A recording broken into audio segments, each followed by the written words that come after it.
नमस्कार दोस्तों, मैं BL Bamania political point YouTube channel में आप सभी का हार्दिक स्वागत करता हूं। काफ़ी दिन हो गए, समय समय पर वीडियो अपलोड नहीं हो रही है, तो आज एक वीडियो लेकर आए हैं।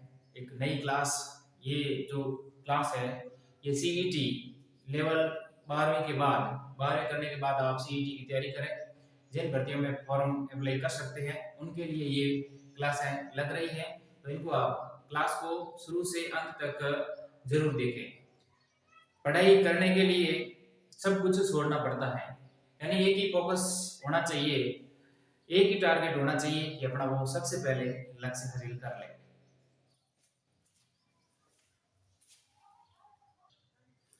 तो आज अपन पढ़ेंगे लोकायुक्त। लोकायुक्त कौन होते हैं? जैसे कि सरकार में कई सारे अधिकारी होते हैं, तो उनको हो सके वो भ्रष्टाचार नहीं करे। भ्रष्टाचार को रोकने के लिए लोकायुक्त की स्थापना की जाती है और इनको केंद्र स्तर पर लोकपाल के नाम से जाना जाता है। तो बात करें कि लोकपाल, तो ये लोकपाल जो होता है ये केंद्र स्तर पर होता है। कहाँ होता है? केंद्र स्तर पर। जो लोकपाल होता है केंद्र स्तर पर होता है, ये लोकायुक्त होता है ये राज्य स्तर पर होता है, राज्य स्तर पर। तो ये लोकायुक्त है, ये राज्य स्तर पर जो विभिन्न पदाधिकारी होते हैं या कर्मचारी होते हैं, बड़े बड़े अधिकारी होते हैं, भ्रष्टाचार नहीं करे, भ्रष्टाचार को रोकने के लिए लोकायुक्त की स्थापना की गई। और ये जो टॉपिक है, इंपॉर्टेंट टॉपिक है, इनको ध्यान से देखिएगा। तो लोकायुक्त की स्थापना की गई और सिफारिश किसकी सिफारिश पर की गई? सबसे पहले सिफारिश की गई थी प्रथम प्रशासनिक सुधार आयोग, जो कि 1966 में बना था। इन्होंने प्रथम प्रशासनिक सुधार आयोग, यानी कुछ सुधार होना चाहिए, तो इन्होंने एक सिफारिश की और इनके अध्यक्ष थे मोरारजी देसाई। मोरारजी देसाई ने ये कहा कि जो कर्मचारी है भ्रष्टाचार नहीं करे, इन पर रोक लगाने के लिए एक ऐसा आयोग होना चाहिए जो इनको प्रतिबंधित करे या रोक कर रखे या इनको समय समय पर सचेत करते रहे। तो इसलिए इस लोकायुक्त की स्थापना की गई।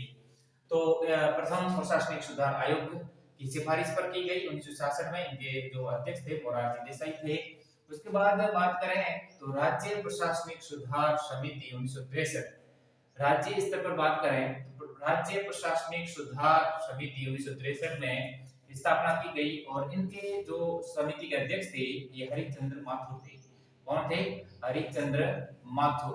हरिश्चंद्र माथुर थे इनके अध्यक्ष। इन्होंने इनकी सिफारिश से ये लोकायुक्त की स्थापना की गई।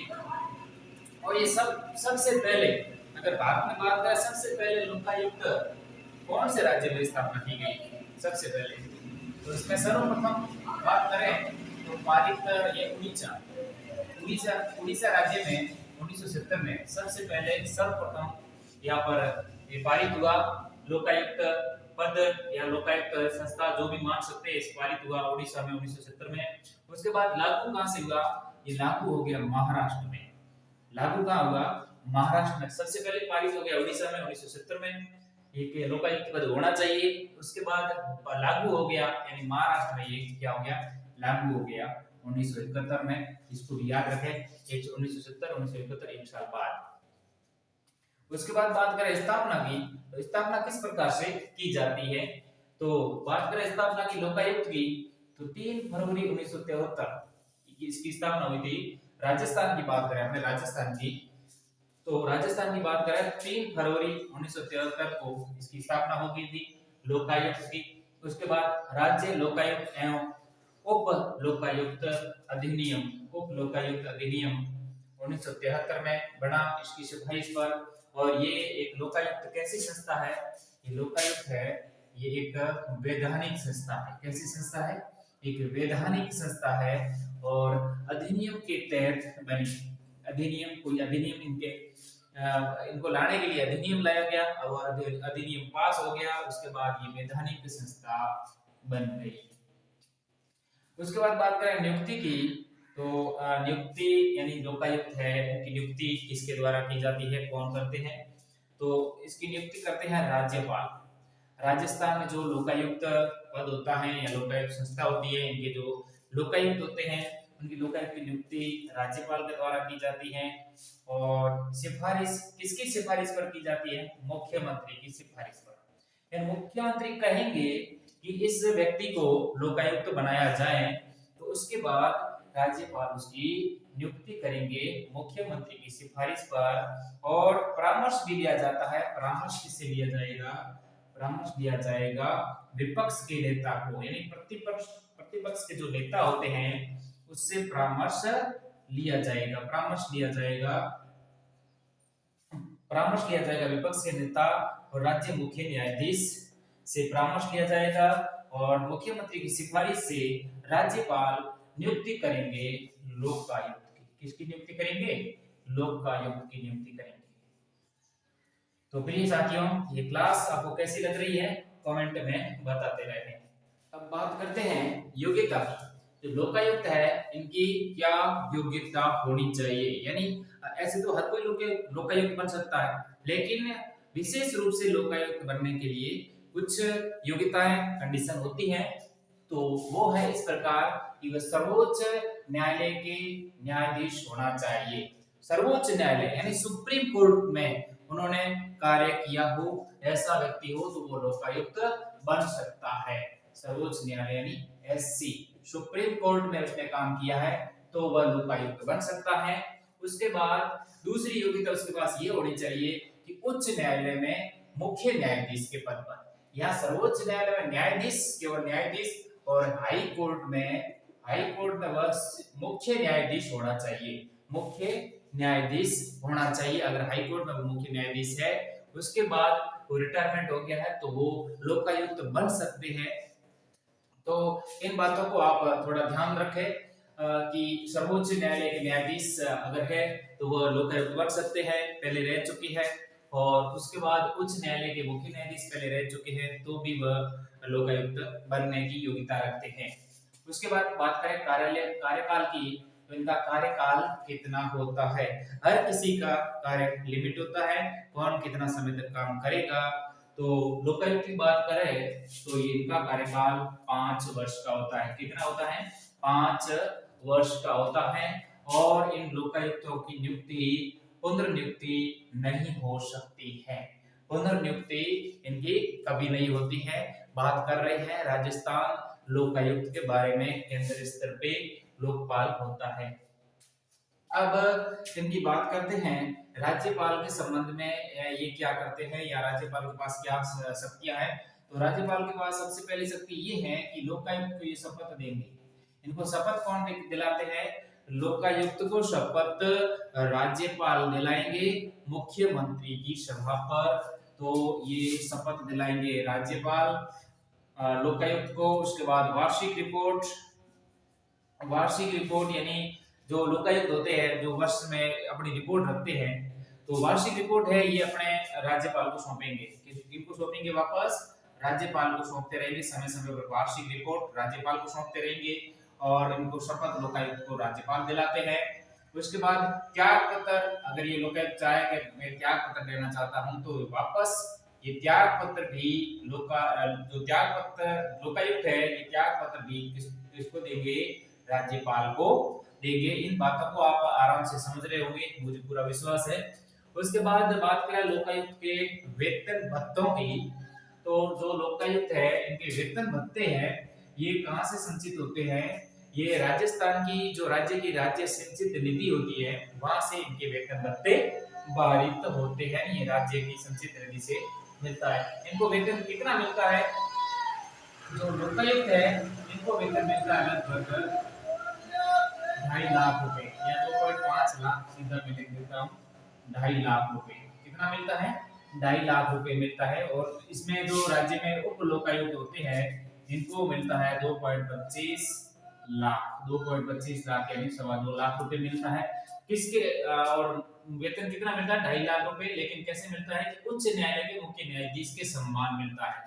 तो बात करें उच्च न्यायालय की, उच्च न्यायालय यानी जो हाईकोर्ट होता है, जो उच्च न्यायालय होता है, उनके जो मुख्य न्यायाधीश है उनका वेतन भी कितना होता है? 2.5 लाख रुपए होता है।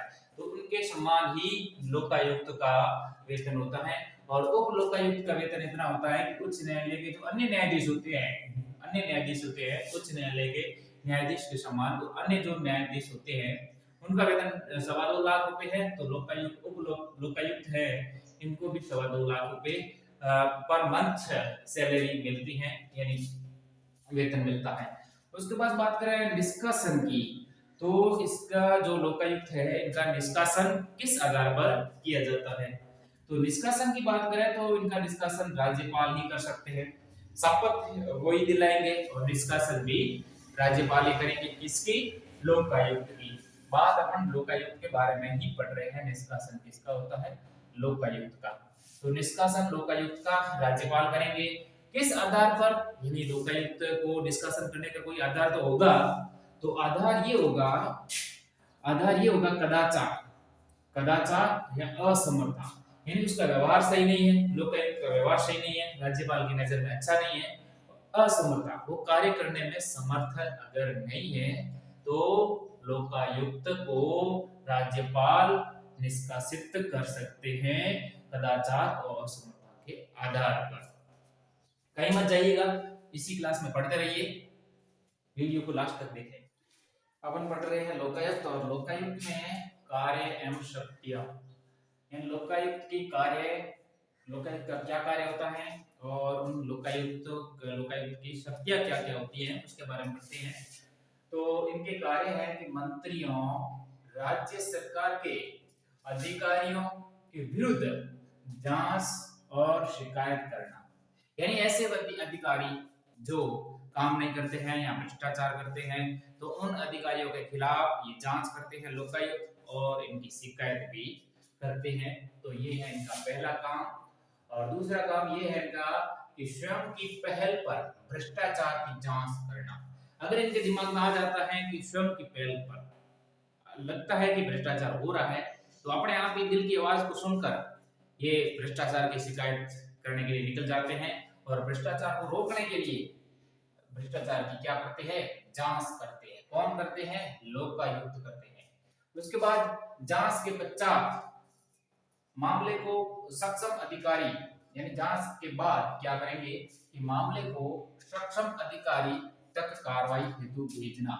जो सक्षम अधिकारी है वहां तक इन मामलों को ये लोकायुक्त भेज देते हैं, उसके बाद कार्रवाई हो जाती है।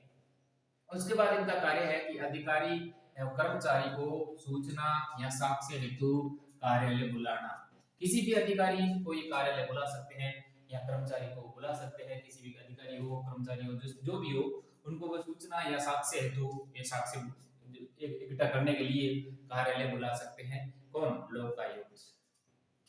उसके बाद क्षेत्राधिकार के बाहर, यानी लोकायुक्त है जो ऐसे बिंदु जहां पर ये जांच नहीं करते हैं तो वो इस प्रकार है कि मुख्यमंत्री के खिलाफ कभी भी जांच नहीं करते। कौन? लोकायुक्त है, ये मुख्यमंत्री के खिलाफ जांच कभी नहीं करते हैं। लोकायुक्त जो है ये मुख्यमंत्री के खिलाफ जांच कभी नहीं करेंगे। और महालेखाकार होते हैं उनके खिलाफ जांच कभी नहीं करेंगे। मुख्य निर्वाचन आयुक्त जो होते हैं उनके खिलाफ जांच कभी नहीं करेंगे। सेवानिवृत्त जो लोक सेवक होते हैं उनके खिलाफ ये जांच कभी नहीं करेंगे। और विधानसभा या सचिवालय के कर्मचारी होते हैं उनके खिलाफ ये जांच कभी नहीं करेंगे। उसके बाद जो उच्च न्यायालय के न्यायाधीश होते हैं, उच्च न्यायालय के न्यायाधीश होते हैं उनके खिलाफ जांच कभी नहीं करेंगे। कौन? लोकायुक्त। तब लोकायुक्त है वो आरपीएससी अध्यक्ष व सदस्य के खिलाफ जांच कभी नहीं करेंगे। विधायक है, उनके विधायक या विधायक जो भी होते हैं विधायक होते हैं उनके खिलाफ ये जांच कभी नहीं करेंगे। सरपंच या पंच इनके खिलाफ जांच कभी नहीं करेंगे। ये लोकायुक्त इन निम्न बिंदुओं के खिलाफ जांच कभी नहीं करते, जैसे मुख्यमंत्री हो गया, विधानसभा सचिवालय कर्मचारी है, उच्च न्यायालय न्यायाधीश, आरपीएससी अध्यक्ष सदस्य है, विधायक है, सरपंच है, पंच, इनके खिलाफ लोकायुक्त कभी भी क्या करते हैं? जांच नहीं करते हैं। अब बात रही कि जांच तो किसके खिलाफ करेंगे, तो ये हैं ये मंत्रियों के खिलाफ जांच कर सकते हैं। मंत्रियों के खिलाफ पहला पॉइंट पढ़ा, मंत्री और राज्य सरकार के अधिकारियों के विरुद्ध जांच या शिकायत कर सकते हैं।